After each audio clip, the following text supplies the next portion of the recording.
Hey, hey, can you see me okay? Oh yeah, I see you perfectly fine, Hey, I love the whole greenery behind you. You got yes, honey, yes, a little yeah. something, something. How you feel? Thank you for Oh, having me. thanks for being a guest, and I Thank feel you. good. Honestly, I can't complain. Yes, yes, absolutely. And Thank you. so since now that I have you here, because first we had P Valley putting Mississippi on the map, and Okay, now P Valley. and now we have you guys putting Mississippi on the map. So tell us, how was it like growing up in Mississippi? Oh my God, growing up in Mississippi, I mean, to me, because I haven't experienced anywhere else, so it was my normal. I mean, I had a great experience here in Mississippi. This is home for me. You know what I'm saying? So now, since I've traveled and been traveling to other states, it's definitely different. Now I've been exposed to different things, but overall, Mississippi it made me who I am. So it's been okay. So, as someone that's never been, what places would you recommend, tourist site or historical places to visit? Um, Absolutely, definitely our Delta because the Delta Blues. Definitely go visit that. Robert Johnson, the home of Robert Johnson. There, of course, Jackson, Mississippi. Of Right. course, visit Jackson. We have a lot of historical places here down in Natchez, Mississippi. But definitely, I would say our Delta, Jackson, Mississippi for sure. Natchez, Mississippi. It's just so much history, rich history here, and of course, Ferry Street. You know. Okay, so let's clear some things out. What would you like to clear about Mississippi, or when it comes to misconception of Mississippi? Mississippi is more than just some old picking cotton country, I don't know the stereotypes of Mississippi. Of course, we still have Mississippi is Mississippi, but Mississippi has grown so much. We have so much more to offer other than what people think about Mississippi. I mean, look at the show Belle Collective, and had it not been for the show, you guys would have probably thought the same thing. But there is so much more in Mississippi, from our food, from our entrepreneurs, from everything. The history is still there, absolutely. That's the history. But we've grown so much, so much. So before we move on to who Lateshia Pearson is, let's talk about your grandfather, because I know that's the root of who you are and that's your prized possession. So what are your fondest memory and how do you plan on keeping his legacy alive? Absolutely. My grandfather played a significant role in my life. He was that guy. He was the guy that I wanted my husband to be like. He was the guy that I wanted my father-in-law to be like. He was that for me. And he, like I said, played a major role. He stepped in. Not only was he a grandfather, he was a father. He was a role model. So for me, I will forever be grateful in that he had very high expectations of me. He knew that I was different. As he told my mom when I was younger, he said, that girl is weird. So he knew it was something different in me, and he just wanted me to become the best version of myself. So that's where, like you said, Ferry Street blossomed from. I didn't know anything about Ferry Street. I didn't know anything about its history. Of course, I knew of the street, but when my grandfather compared me to his sister, who was an entrepreneur, who Yeah. didn't mind helping Black women get ahead and do different things, that was like, for me, that was like a badge of honor for you to compare me to your sister. So the way his face lit up when he talked about Ferry Street and how it was the Black Mecca, they just had a good time. Black folks celebrated one another. They poured into one another. So, I mean, that is what sparked the fire. And, as you follow the story, when I was meeting with Miss Dorothy, I told her, I don't know anything. So I'm starting from ground zero. And I lost my grandfather April this time last year. And I know for a fact he will be very, very, very proud of me. So, Right. So you attended Belhaven University. What did you study and how was your college life like? okay, well, cool. When I graduated, I went to Hinds Community College. It's a junior college here in business administration. After I left there, I went to a college that was about an hour and a half from here called University of Southern. I stayed one semester. It was not for me because I was in love, and I was about 2.5 hours away Mhm. from Glenn, my husband at that time. Yeah. So then I transferred back up here. I wanted to go to law school, but of course at that time I was just maxed out of student loans. My mom couldn't afford it. So what we ended up doing, I ended up going to Belhaven. They had a paralegal studies there, and I took it there, and I became a certified paralegal at Belhaven. So, and it worked out great. Now when I got in the law field and I started assisting the attorney, I like paralegal better. Not as much than being the attorney. So everything worked out. I feel everything works out as it should. So how soon after graduating did you marry Glenn? Oh gosh. I met Glenn. Glenn actually attended my prom with me. So I met Glenn in 1998. We started dating, of course, November 1998. And then we married in July 2003. Okay. And so I know that you guys have a son. So quarantine life, how's that going with homeschooling? And I know kids nowadays, because of the quarantine, they have an appetite. So how's all that working for you?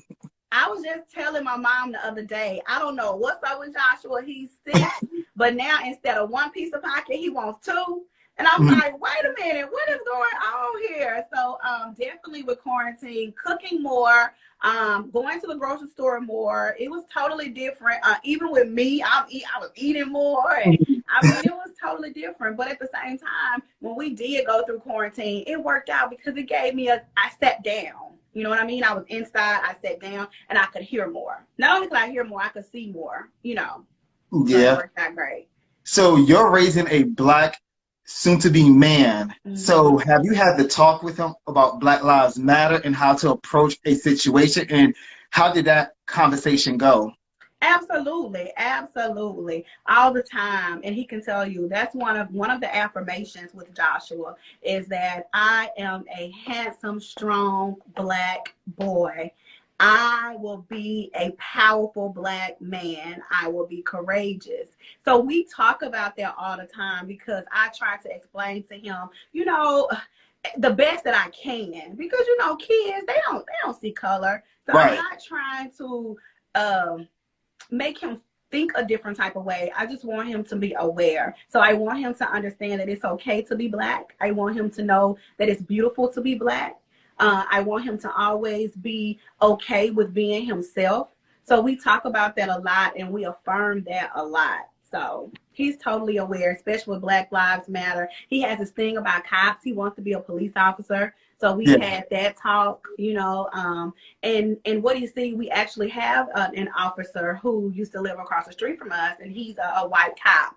So when I had to talk with him, Glenn and I both, he was like, Mr. Trey would never do that. You know what I'm saying? So it's I just have to, there's baby steps, you know what I mean? Yeah.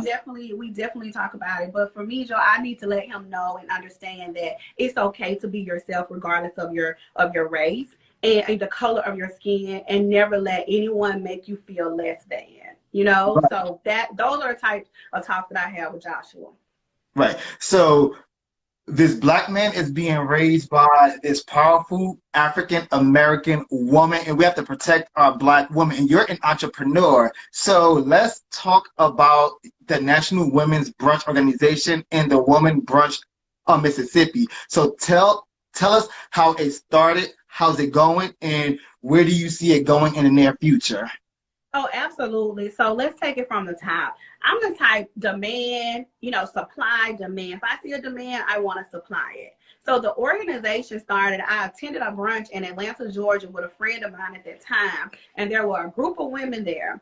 And what happened, they were asking each other questions like, how can I pour into you? How can you support me? How can I support you? And let me tell you, I was like amazed by that. And I was like, if we could do that here in Mississippi, oh my God, the impact that we would have if we could come together as small business owners and really support one another. So I came here and I said, you know what? It would not stop gnawing at me. I was like, I have to create this lane. I have to create this lane. So I hosted my first brunch. I just did a networking brunch called Mingling Over Mimosas Business Brunch in 2017.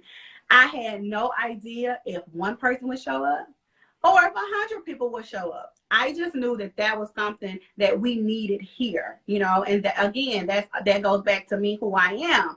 I hear, I listen to solve, right? So we put this together in 2017, and tickets were $20. My first brunch, $20. I hired a lady who's a caterer. She's a cook. She was good. I was like, do me some grits, some sausage, some eggs, honey, and come on down. So what happened when we got there, I sold like 61, 62 tickets. I'm like, okay, that's good, because we haven't had anything like that. So, okay, that's good. When I got there, we had over 100 people, and people were waiting to come in. So I had to go tell the catering, thank God it was not my plate. Girl, get us some more grits, whip up some more grits, you know, and put this together. So, oh my God, in that moment, I knew that I was in perfect alignment. I knew that I was walking in my purpose. And not only that, I was paving the way for other Black women, women who look exactly like me, to become the best version of themselves. So in that moment, I found my purpose. And my purpose was confirmed, and my purpose is to serve other people. So that's how that came about. After that, my Facebook flooded. They was like, when is the next brunch? When is the next this? When is the next that? So I put a name on it, Women Brunch Mississippi. And after that, it's downhill. The purpose started pulling me, you know, and it's just amazing. And our brunches, that we have National Women's Brunch Organization. That's a nonprofit where now we're doing 2 conferences a year. Nice. Beginning and the end of the year, where they're coming in. We have these sponsors, they'll come in. We have bankers, credit repair specialists, someone from the Secretary of their state. We'll have people to come in to help them form their business, talk about business, educate them on business first, get a mindset coach to make sure that that is what they want to do. Because, you know, your mind messed up, we're going to get over the place. So make sure your mind is together. That's National Women's Brunch Organization. Women Brunch Incorporated. Now, that's another story. That's where we have a little more fun. Bottomless mimosas, the networking, you know what I'm saying? It's still an educational tool, but National Women's Brunch, the nonprofit, that's catered more to setting up everything, making sure you're good, making sure that you have everything equipped to be successful. So Women Brunch Incorporated, that's where we actually have Boston Beauty and, you know, Boston Up and, you know, and different things like that under that umbrella. But it all goes back to networking and supporting one another. Okay. So before we get to Belle Collective, how did you intertwine Ferris Street to your brunch? Okay. How did I? Well, on the store, as on the show, I wanted to pitch the idea to my cast members, because, you know, a couple of them millionaires, honey. So I was like, let me pitch this idea to my cast members, and I thought that would be a great thing to do as a collaboration for us to come together. We have this platform and create legacy. Like, that's huge. Generations behind us will be so inspired to say, you know what, those girls who look exactly like me, they came down here and revitalized this area. They paved the way. They made a safe space for us. So that's something, Joe, that I wanted to do I wanted to incorporate the ladies so that we could create legacy together. Right. So now let's talk about the reality TV.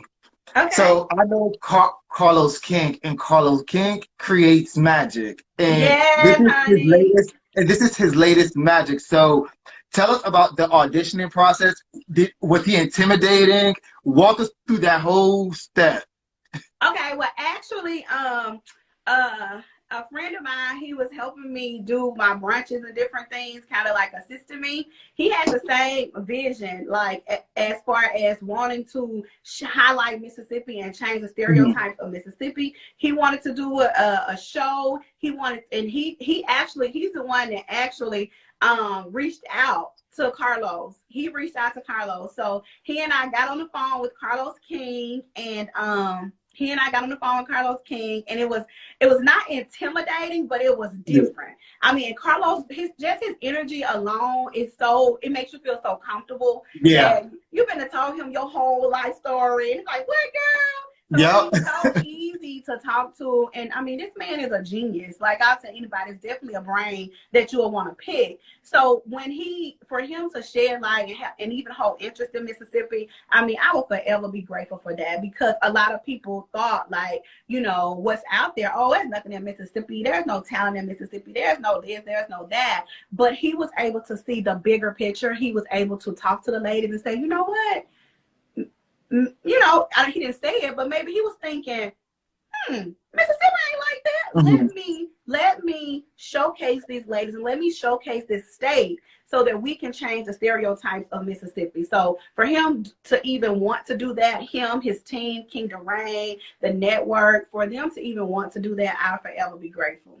So when the opportunity presented itself, how long did it take you to make that decision? And did you and Glenn sit down and outweigh the good versus the bad?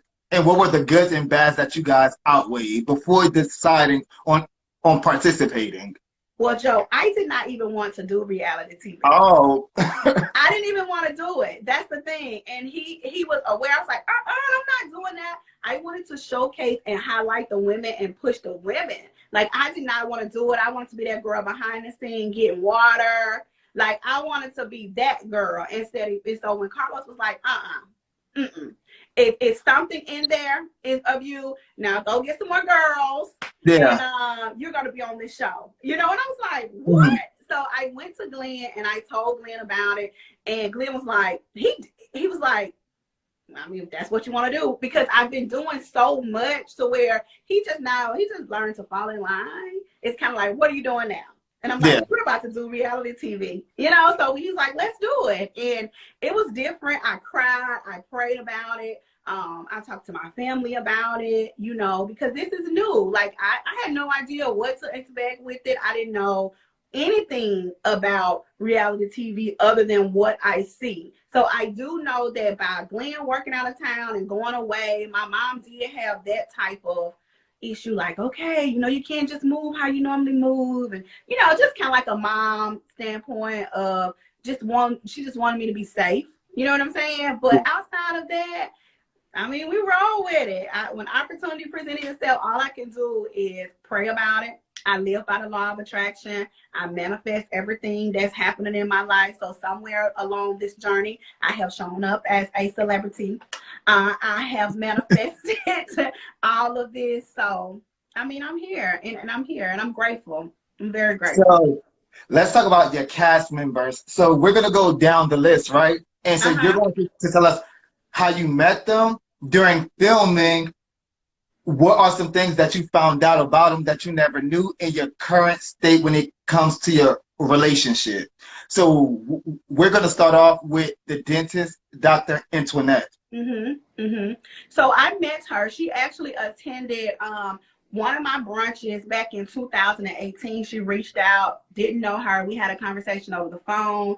She had just, I guess, graduated dental school, and she was wanting to be a sponsor, and she was also wanting to acknowledge an older lady in the dental industry. So she reached out and asked me if that's something that she could do at the brunch. So that was our only interaction, you know, at that time until the show. So that's all I had at that moment. I knew that she was a dentist, and I knew that, you know, she wanted sponsorship and wanted to do different things where we worked together to make that happen for her at the brunch. So that's about it as far as I knew before the show. And during filming, you getting to know her, were you pleased or mixed feelings? We started off like building something at the Civil Rights Museum, building something. And for me, Joe, it's always... Because, and not to cut you off, because I felt some type of way when you invited her to both of your brunches and she didn't invite you to her house. Yeah. Yeah. I mean, you know, it's definitely shade. Definitely shade. Definitely shade. But like I said, at the same time, I'm always responsible for the energy that I bring. Yeah. So with me being uncertain of our friendship, because it hadn't sailed, it was a friendship, not a friendship just yet. Me being uncertain had I received an invite, I would have sent her a handwritten note and flowers. But I would not have stepped into her house uncertain of our friendship. And she was Right. staging and doing different things like that because I'm responsible for the energy that I bring. So, you know, I personally did not feel a certain type of way. I was not expecting an invite from her at all. So, I was just like, it's one of those things, you know, I wasn't hurt by it. Like if it would have had it been a friend, I'm like, what did I do? You know, but I wasn't expecting it, but I wished her well. And I still do. Cool. So next one is Latrice. And I know that you're stuck between Latrice and your ride or die Marie. So how was it meeting Latrice and experience filming with her? Oh my gosh, Latrice's energy is definitely good energy. It's good energy. Her energy is good. I think that we vibe very, very well on different things. Like I said, I love Latrice. The energy. It's for me. I'm an energy girl. You know what I'm saying? So the energy was really, really great when we filmed together. It's crazy. You know, you're going super fast. Yeah. But, I mean, for her, everything was good. Definitely filming with her. I didn't have any issues. So your ride or die Marie from Hamilton Mental Health. How did you two meet? And I love the friendship between you. And I love how you don't pick sides. Right, absolutely, Yeah. absolutely. Marie, I actually met Marie through her business partner, Essie. Essie and I are from the same hometown. Oh, okay. So Essie and I are from the same hometown. So I met Marie during that time, and you know, with Essie. So Marie has been to several of my brunches along with Essie, but I got to know her more so. We grew a bond like during the show. So I knew Marie, she supported it. The brunches, her and Essie, they've been sponsored. They've always sent encouraging words. I mean, just different stuff like that. Just totally women empowerment. But yeah, I knew Essie. We're from the same community. Okay. And last but not least, Tambria. Oh yeah, Tambra. Tambra has hosted several of my brunches before. I love Tambra. Great energy. Just like that, when we on camera together, we definitely have great chemistry, great energy. So, like I said, she's very wrapped into women empowerment as well. So we really vibe. We really, really vibe. So I love Tambra as well. Cool. So now that we got the ladies out the way, so there's no reality TV without marriage, boyfriend, girlfriend, whatever it is. So you being on reality TV with Glenn, that's testing the marriage. And I know that he proposed a contract. So how has reality TV affected you or improved the marriage? Let's see, how has reality TV affected me or improved the marriage? I mean, it's crazy. What I would say is you're opening your life up, and they don't see your life, but they see your life. So it's like people will form an opinion based off of what they see. You see what I'm saying? So with Glenn and I, as long as we know who we are and what we do and what we stand for, that's all that matters. But as far as us, we wake up every day the same. You know what I'm saying? The same. Glenn and I, we have gone through, like I said, so much. I've been with him since I was 17 years old. We've been growing together for a long, long time. Wow. You know, so definitely we've experienced a lot. I'll tell people that experienced a lot. Going through college, going through this, marrying at 22. I mean, just a whole lot of different things. But overall, it allowed us to be stronger because this was another journey that we had to take together. So, I mean, it's just another step to wherever it is that God has for me. So you guys had a successful season, 12 episodes. 2 episodes were the reunion. So out of the 10 episodes, which was your favorite and which was your least favorite and why? Okay, I would definitely say for me, the favorite, I finally got the announcement out about Ferris Street, but the brunch was not my favorite. But when I could tell the girls about Ferris Street, that was my favorite. Another thing was, of course, when Glenn re-proposed. That was a great one. When Air the girl popped out the closet because I'm so random. My least would be have to be the reunions for me. Part 1 or part 2 or both? Both. I was totally not myself at the reunion. I was totally not myself at the reunion. So I didn't have enough time to process a lot. Like I said on the other live, right before going onto set, you know, that's out there, whatever. Marie had sent me a video. So the video that I received was showing me kind of that my castmates were against me for some reason, and I don't know why. Wow. So I didn't have enough time to process all the information that I had just received from Marie giving me heads up. So that's why, if you noticed, I was totally blank on some parts, didn't know how, dazed out. So the reunions were not good for me at all. But the season overall, I had a great experience. I had a great experience with all the ladies as far as just seeing the growth and being on set with them. I'm genuinely proud of all of them. But yeah, if I had to say anything, oh gosh, that reunion was like, whoa. It was good, yeah. So going on to season 2 and looking back into season 1, what would you do different in season 2?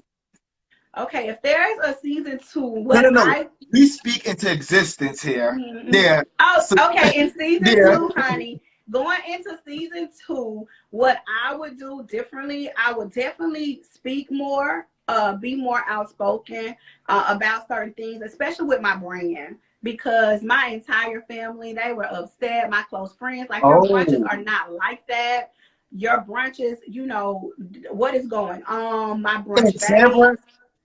And Tamara said the same thing. She said, usually your brunches are not like that. Mm-hmm. Absolutely. Yeah. And Tamara, like, when I tell you, Tamara has hosted several of my brunches. Like, the brunches are nothing like that at all. Like, there's not even a disagreement. Like, what is happening here? So I did not understand that at all. And that's something that I don't play about. This was built off of passion. That is my brand. That is what I stand for. I've been doing women empowerment before it became a trend. So I'm not going to let anything or anyone, you know, take me off a track of that. So I would definitely go back, and be like, no, if you're going to argue, anybody argue, stop, go, leave, brunch over, in, get out, because we're not going to do that. So right. I would definitely, that would totally be different for me. Cool.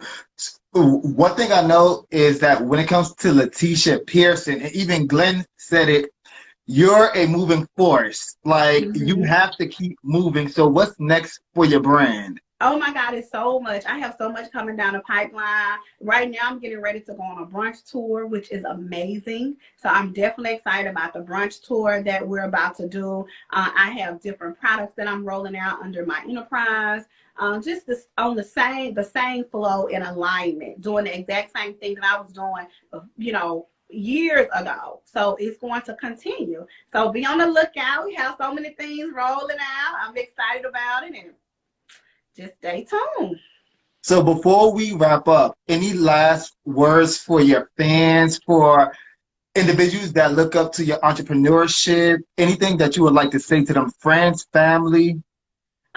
Definitely. Thank you guys for the support. Anybody who's supported me, anyone who supported my brunches, anybody who's just sent encouraging words, thank you so much. I appreciate you. I appreciate the love and support of the show. If there's anything that I can do for any of you, I will. If I can't, I would definitely try to get you to someone who can. So thank you so very much for everything, just for the love and support. Perfect. And thank you so much for taking the time out to sit down with me. I really appreciate it. And I cannot wait for season 2. Yes, I cannot wait. Thank you again so much for having me. And you keep doing what it is that you're doing, serving the people and being great, brother. So thank you so much. Thank you. All right. Talk to you later. Bye-bye.